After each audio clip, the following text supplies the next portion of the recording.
প্রিয় ভাই বোনেরা, আপনাদের এই কিশোরগঞ্জের আরেকটি সম্ভাবনা আছে, যে সম্ভাবনাটি আমি আপনাদের সাথে তুলে ধরতে চাই। হয়তো অনেকেই সেই সম্ভাবনাটি বিষয় অনেকেই জানা নেই, কারণ এইটির ব্যাপারে খুব বেশি প্রচার বা প্রসারও নেই। সেটি কি হচ্ছে? সেটি হচ্ছে কিশোরগঞ্জের অষ্টগ্রামের যে পনির। এই পনিরের কথা জানেন অনেক মানুষ, কিন্তু বহু মানুষ জানেন না। এই পনিরকে আমরা বিশ্বে পরিচিত করতে পারি এই পনিরের উৎপাদনের মাধ্যমে, যদি সঠিক সঠিক পরিকল্পনা গ্রহণ করা হয়, তাহলে বিশ্বের বুকে এই পনিরকে আমরা ছড়িয়ে দিতে পারি।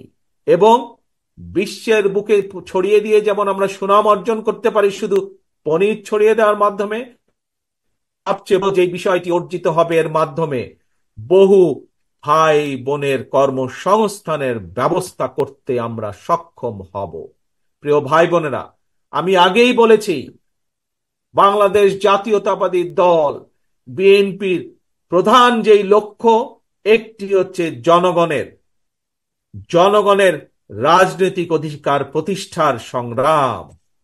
একই সাথে আরেকটি যে প্রধান লক্ষ্য, সেটি হচ্ছে জনগণের অর্থনৈতিক মুক্তি অর্জন।